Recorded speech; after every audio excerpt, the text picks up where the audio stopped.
de Reyes, capítulo 11. Le damos la bienvenida a nuestro programa internacional de televisión cristiana Vida Nueva para el Mundo, y tenemos como tema en esta tarde la inmoralidad de Salomón.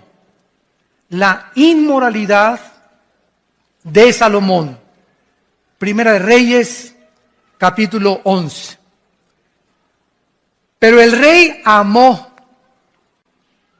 además de la hija de Faraón, a muchas mujeres extranjeras, a las de Moab, las de Amón, las de Edom, a las de Sidón y a las Eteas, gentes de las cuales Jehová había dicho a los hijos de Israel: no os llegaréis a ellas, ni ellas se llegarán a vosotros, porque ciertamente harán inclinar vuestros corazones tras sus dioses.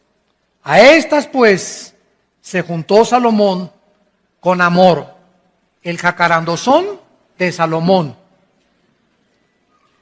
Tuvo 700 mujeres reinas, 300 concubinas, y sus mujeres desviaron su corazón.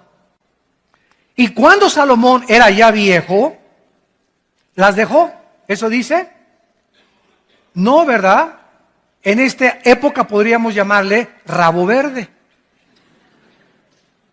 Porque el que crea que un viejito ya no es atraído por las muchachas, qué equivocados están. Cuando ya era viejito Salomón, sus mujeres inclinaron su corazón tras dioses ajenos, y su corazón no era perfecto con Jehová su Dios, como el corazón de David su padre. Porque Salomón siguió a Astoret, diosa de los sidonios, y a Milcom, ídolo abominable de los amonitas.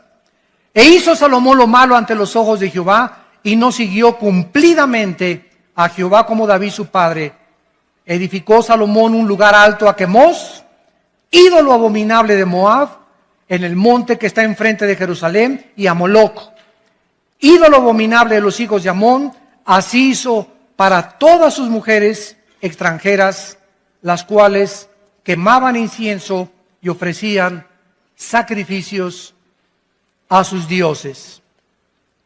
No cabe duda que una de las cosas más maravillosas que Dios nos ha dado es el sexo.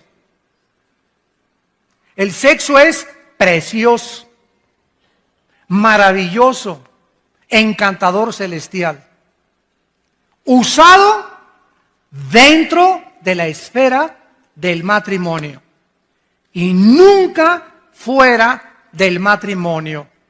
Dios ha puesto una limitación en todas las cosas que nos ha dado. Nos dice Dios: puedes dormir, pero no te pases de 8 horas. Puedes comer, pero ponle un cuchillo a tu garganta y no abuses de los alimentos. Puedes disfrutar el sexo, pero solamente te permito usarlo dentro de la dimensión para lo cual lo diseñé, y dentro de la esfera donde el hombre es responsable de la mujer y la mujer es responsable de dejarse tocar solo por su marido. Cuando nosotros nos salimos de las limitaciones y de las prohibiciones que Dios ha establecido en su palabra, acarreamos sobre nuestra vida destrucción, amargura, tristeza, lágrimas y maldiciones inimaginables. Si una persona busca el placer continuamente sobre Dios, sobre su familia y responsabilidades, entonces el placer se convierte en un monstruo que acaba devorándonos. Y es un placer que estás alimentando y alimentando con la pornografía, o con viendo a las mujeres, o desnudándolas de los ojos, de los pies arriba, etcétera, etcétera. Pero cuando te das cuenta, hay un monstruo dentro de ti ya, que te tiene totalmente atado y dominado, y que posiblemente sea la causa por la cual Dios ha impedido las bendiciones sobre tu vida.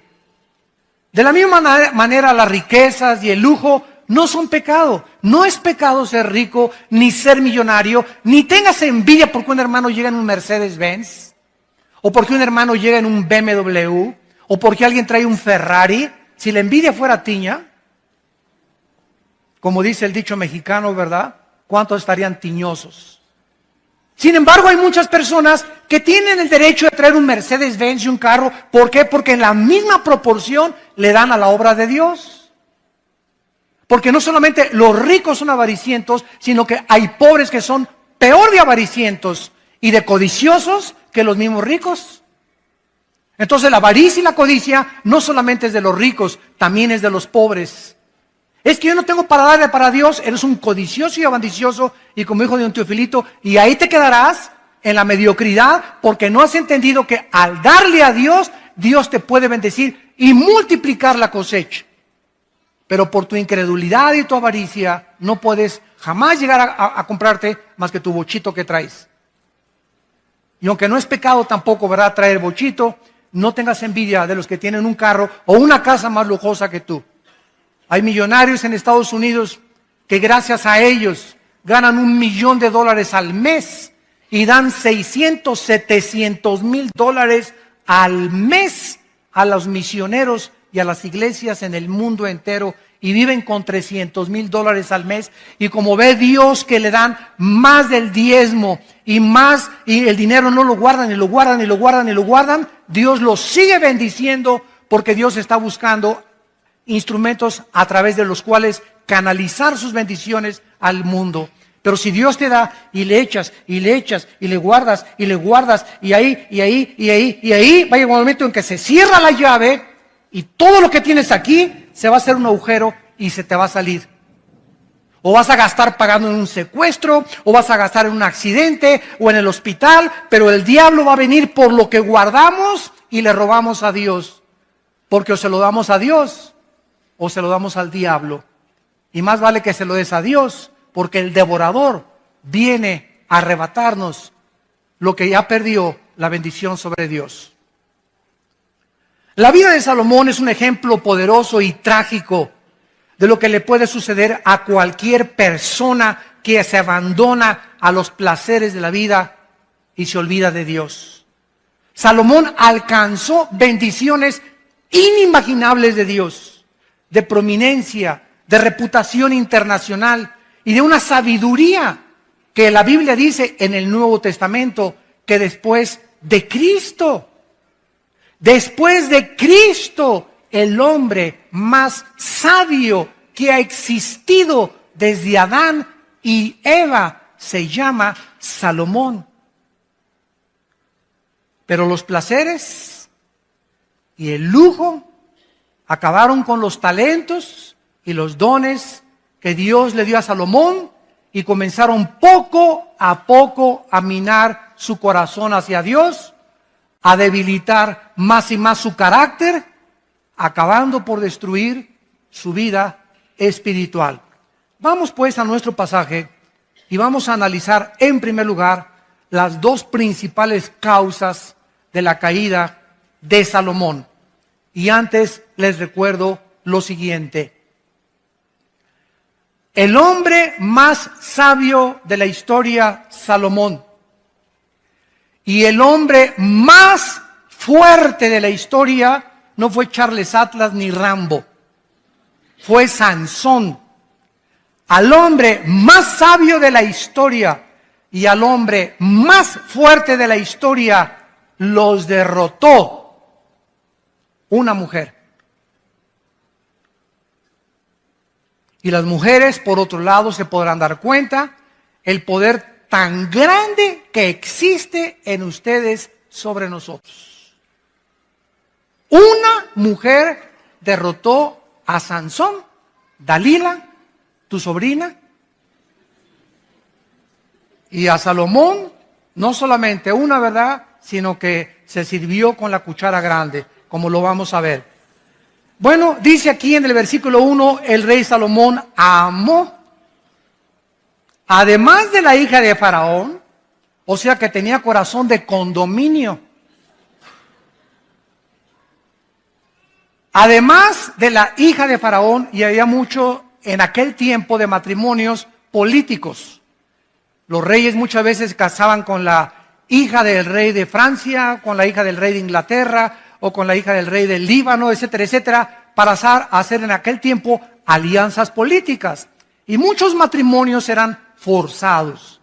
Solamente se casaban, ¿verdad?, por mantener una alianza política y unirse política y diplomática y económicamente como naciones. Salomón, además de la hija de Faraón, amó a muchas mujeres extranjeras de Moab, de Amón, de Edom, de Sidón, a las Eteas. En el libro de Éxodo capítulo 34, Dios había prohibido a los reyes, a los que le conocían como Jehová, a los que habían entendido que eran regidos por leyes, aparte civiles, leyes espirituales, les había prohibido lo siguiente. Éxodo 34, versículo 12, guárdate, les dijo Dios, de hacer alianza con los moradores de la tierra donde has de entrar, para que no sean tropezadero en medio de ti. Derribaréis sus altares, quebrantaréis sus estatuas y cortaréis sus imágenes de acera, porque no te has de inclinar a ningún otro Dios, pues Jehová, cuyo nombre es celoso, Dios celoso es. Por tanto, no harás alianza con los moradores de aquella tierra, porque fornicarán en pos de sus dioses y ofrecerán sacrificios a sus dioses, y te invitarán y comerás de sus sacrificios, tomando de sus hijas para tus hijos y fornicando sus hijas en pos de sus dioses. Harán fornicar también a tus hijos. No se unan en yugo desigual con los incrédulos. Porque ¿qué compañerismo tiene la justicia con la injusticia? ¿Qué comunión la luz con las tinieblas? ¿Qué concordia, o sea, qué acuerdo? ¿Qué sinfonía es la palabra en el griego sinfonesis? Se tradujo concordia. ¿Qué sinfonía hay cuando llega la banda de Huipanguillo a tocar con la Sinfónica Nacional de México? Imagínense la novena sinfónica de Beethoven. Y llega a la banda de Huipanguillo, inmediatamente te das cuenta, ¿verdad? Aquí no hay ritmo, no hay armonía, ¿verdad? No hay musicalidad. Exactamente, se usa esta palabra, que no hay sinfonía, porque tú estás y la otra está tocando la nueva sinfonía. Pero si tú eres cristiano, tú estás con la sinfonía de Beethoven y llega la otra que increíble, a desbalancear tu vida, a sacar tu vida, a cambiarte tu cultura, a cambiarte tu enfoque, a contaminarte y finalmente acabas sirviendo a la religión y a los dioses o a aquellos que tiene la persona equivocada en tu vida. Dice la Biblia en el versículo 16, y qué acuerdo entre el templo de Dios y los ídolos, porque ustedes son el templo del Dios viviente, como Dios dijo. Vamos a seguir esto y explicarlo más claramente para que podamos entender y proseguir con nuestra conferencia. Si yo soy cristiano, estoy bajo el gobierno de Dios, que es la luz. Dios es luz. Sin embargo, el cristiano puede salirse del control de Dios en el momento en que rompo sus leyes y me introduzco inmediatamente otra vez de donde me sacó Dios. Paso otra vez como cristiano, aunque no pierdo la salvación, a estar bajo las tinieblas. Cuando estoy en las tinieblas, en el momento que una muchacha me gusta y yo soy cristiano y me caso inclusive con ella, en ese momento me meto al terreno donde ella está. ¿Por qué? Yo no puedo estar así. No podemos servir a dos amos.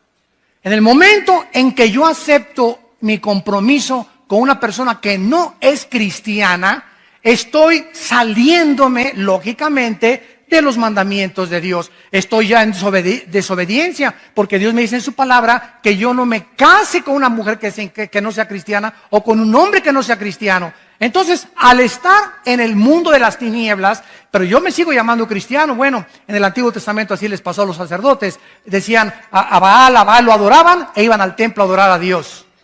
Tú puedes decirte llamando lo que tú quieras, pero tú vives en desobediencia a Dios. Y en ese momento, las tinieblas conquistan tu corazón. En lugar que digas, pues se va a convertir. Es que es mejor que muchos cristianos. Y no es tan hipócrita como muchos muchachos que he conocido en la iglesia. Y tal vez a los 6 meses tiene otra religión, pero lo voy a convencer. Son pretextos para romper la palabra de Dios. Eres inexcusable hombre tú que juzgas y crees que eres más sabio que Dios. En ese momento te vas a envolver en una vida en la que Dios no tenía para ti, porque estás en desobediencia a los mandamientos de Dios. Entonces, en lugar de que tú a esa muchacha la saques de las tinieblas y la traigas a la luz, va a pasar lo contrario. Ella te va a jalar al reino de las tinieblas, te va a enfriar, va a debilitar tu carácter y sin que te des cuenta pierdes la brújula y la dirección de Dios. Tenemos que entender, porque Dios nos dio una mente inteligente para que comprendamos por qué hay sabiduría detrás de todos sus mandamientos. Cuando cuando un padre le dice a un hijo, no vayas a un antro, no le digas, te prohíbo ir a los antros.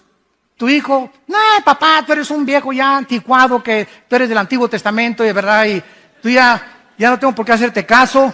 No le digas así, porque la ley mata, ¿verdad? Tú tienes que explicarle, mira, quiero decirle, cuando entras a un antro, hijo, vas a oír música que es del mundo, y en ese momento te va a envolver esa música. No van a tocar a Beethoven, tampoco vas a encontrarte ni a Cenicienta ni a Bambi en el antro. Y cuando te den de beber, no te van a dar horchata tampoco, ni agua de Jamaica. Entonces va a haber un ambiente ya preparado por Satanás, bebidas preparadas por Satanás, personas preparadas por Satanás, mujeres con ropa casi nada, sin que te des cuenta. A la media copita que te tomes, ya perdiste. Ya, muchacha que me escuchas, porque cuando te tomas la mitad, te tomas el vaso entero después. Y cuando te tomas el vaso entero, se te olvida hasta que eres hija de Dios. Ya te conviertes en hija de Moloch. Ya dejas que tu novio te haga lo que quiera, te dejas tocar, te dejas acariciar al movimiento y al grito y al medio ambiente. Y cuando te das cuenta, ¿verdad? No sabes ni con quién amaneciste. Dios tiene un propósito para decirnos lo que Él nos dice. Vivimos en un mundo completamente, dice en 1 Juan 5, controlado por Satanás. El medio ambiente, la música, todo está con el propósito de embaucarnos, de entramparnos, de jalarnos a ese mundo del cual Dios nos sacó. Y en el cual Dios no quiere que nosotros participemos de él. La primera causa que podemos descubrir de Salomón es su sensualidad hacia las mujeres. Salomón se unió a mujeres paganas, no creyentes, practicó la poligamia, era un hombre que cuando veía a una mujer la veía de los pies a la cabeza como ahorita los hombres. El 85%, para que lo sepan mujeres, el 85% de los hombres cuando las ve a ustedes, las ve de los pies a la cabeza, las barren de la cabeza a los pies. Así es el hombre del libidinoso. Así es el hombre desensual. El hombre es atraído 100% por el cuerpo de la mujer no tanto. La mujer puede ver un Charles Atlas, ¿verdad? Y pues sí, está guapo y todo, ¿no? Pero nosotros somos atraídos inmediatamente, ¿verdad? Buscamos las curvas, ¿verdad? Buscamos, ¿verdad? Las pechugas de pollo, etcétera, etcétera. Como dice un pastor allá en Argentina, comenzamos a buscar, ¿verdad? El cuerpo, el movimiento de licuadora de la mujer, etcétera, etcétera. y todas estas cuestiones comienzan a nosotros a atraer nuestros ojos hacia ellas y el hombre se vuelve sensual. El hombre se vuelve débil y comienza su carácter a ser debilitado por causa de su sensualidad. Salomón dijo, hoy está guapísima esta mujer, Miss México, véngase para acá mi niña, aquí chencheche. No, pero déjame presentarte a Miss Estados Unidos. No, de veras, no. Eche para acá mi nena también.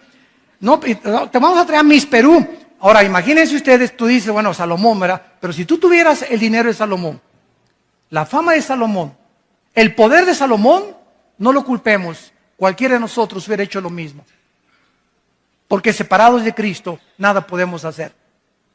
Si no hacemos lo que hacemos ahorita, y muchos hombres no lo hacen, es porque no han tenido la oportunidad de hacerlo. Porque por la gracia de Dios hemos sido librados de tentaciones. Pero hay otros que han caído porque se han olvidado de Dios. Y al salirse de la luz, son presa de las trampas de Satanás. Porque Dios promete en 1 Corintios 10:13 que ninguna tentación nos ha sobrevenido que no sea humana.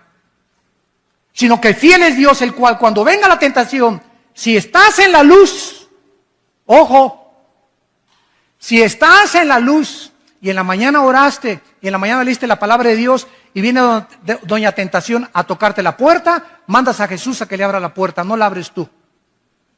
Y Dios te libre la tentación porque sabe librar Dios, 2 de Pedro 2:9, a los piadosos. Pero si la tentación te agarra fuera de la luz, viviendo en las tinieblas, en desobediencia a los mandamientos de Dios, te vas con la tentación. Así, por más santo y más espiritual que te creas, la carne es débil, débil, débil, débil, débil. No juguemos con doña Coqueta. Vemos pues que Salomón desobedece estas leyes de Dios y además vean estas frases en el versículo del 2 al 4. Versículo 2, regresamos a 1 Reyes 11, le dice Dios, harán inclinar tu corazón. Versículo 3, desviarán tu corazón. Versículo 4, inclinarán sus mujeres tu corazón.